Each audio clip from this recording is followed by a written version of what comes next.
যাদেরকে উৎখাত করেছি বিদেশে বসে তারা ষড়যন্ত্র করেই যাচ্ছে। 5ই অগাস্টই হওয়ার উচিত ছিল। আপনারা দেখেছেন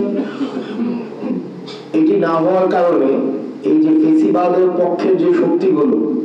সর্ব জায়গাতে, মিডিয়াতে, বুদ্ধিজীবী পাড়ায়, তারপর হচ্ছে আমরা যে যাদেরকে উৎখাত করেছি বিদেশে বসে তারা ষড়যন্ত্র করেই যাচ্ছে এবং এটা এক ধরনের লেজিটিমেসিকে প্রশ্ন করছে। 2000 ঊর্ধ্ব শহীদ এবং 20,000 ঊর্ধ্ব আহতদের রক্তের উপরে দাঁড়িয়ে তারা এই অভ্যুত্থানের লেজিটিমেসিকে প্রশ্ন করছে। আপনারা জানেন যে জুলাই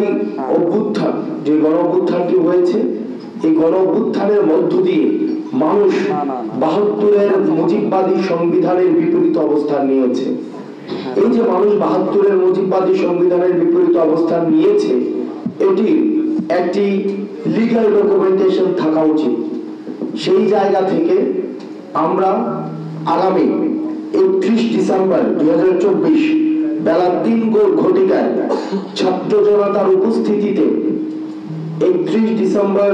2024 এই যে 24-এর গণ অভ্যুত্থান, সেটিকে আমরা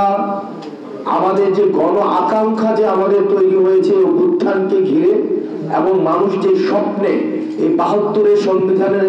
বিপরীতে গিয়ে মানুষ যে রাস্তায় নেমে এসেছে, সেটির প্রাতিষ্ঠানিক দালিলিক স্বীকৃতি ঘোষণা করার জন্য আমরা 31 ডিসেম্বর 2024 বেলা 3 ঘটিকায় ছাত্র জনতার উপস্থিতিতে শহীদ মিনার থেকে, যেখান থেকে আমাদের এক দফা ঘোষণা করা হয়েছে, ঠিক সেই জায়গা থেকে আমরা আমাদের প্রক্লেমেশন অফ জুলাই রেভলিউশন আমরা ঘোষণা করব এবং এই প্রক্লেমেশন অফ জুলাই রেভলিউশনের মধ্যে আমাদের পরবর্তী বাংলাদেশের স্বপ্ন, আকাঙ্ক্ষা, অভিপ্রায়, লক্ষ্য এবং ইস্তেহার সেখানে হচ্ছে লিপিবদ্ধ থাকবে। এটি কোনো দলের কোনো প্রক্লেমেশন না, এটি নির্দিষ্ট কোনো শ্রেণীর প্রক্লেমেশন না, বরং আমাদের এই যে ঐতিহাসিক যে আমরা প্রতারিত একটি প্রজন্ম, ঐতিহাসিক ভাবে আমাদের যে স্বপ্নগুলো ঐতিহাসিক বিভিন্ন স্তরে স্তরে আমাদের বঞ্চিত হয়েছে, আমরা প্রতারিত হয়েছি, এই প্রক্লেমেশনের মধ্য দিয়ে আমাদের এই বঞ্চিতের ধারাবাহিকতা যেন আর না থাকে এবং আমাদের গণমানুষের আশা আকাঙ্ক্ষার যেন প্রতিফলন ঘটে, সেটির একটি ইস্তেহার জনগণের সামনে, জাতির সামনে সেখানে ঘোষণা করা হবে। এবং 72-এর যে সংবিধানের বিরুদ্ধে মানুষ দাঁড়িয়েছে, মুজিববাদী চেতনার বিরুদ্ধে মানুষ দাঁড়িয়েছে, আওয়ামী লীগের এই যে ফেসিবাদের বিরুদ্ধে মানুষ দাঁড়িয়েছে, এই বিরুদ্ধে দাঁড়ানোকে সেখানে হচ্ছে আমরা চাই স্বীকৃতি দেওয়া হোক। আমরা চাই এই মুজিববাদী সংবিধান কবরস্থ ঘোষণা করা হবে। সেই যেখান থেকে এক দফা ঘোষণা দেওয়া হয়েছে, ঠিক সেই জায়গা থেকে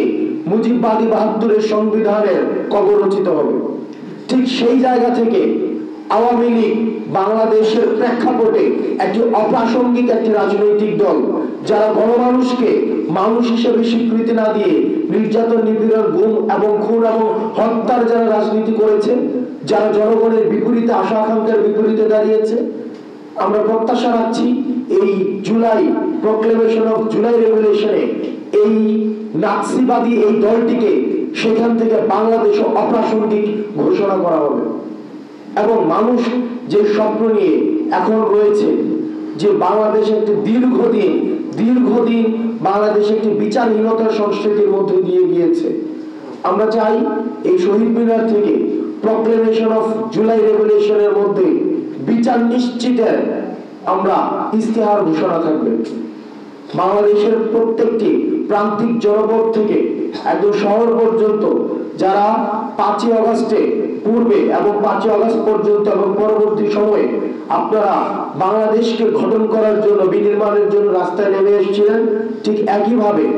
আমাদের 31শে ডিসেম্বর আমরা শহীদ মিনার প্রাঙ্গণে আমরা সবাই আবার মিলিত হব এবং আমরা আমাদের পরবর্তী বাংলাদেশ বিনির্মাণের যে আকাঙ্ক্ষা, সেই আকাঙ্ক্ষা আমরা একসাথে ঘোষণা করব।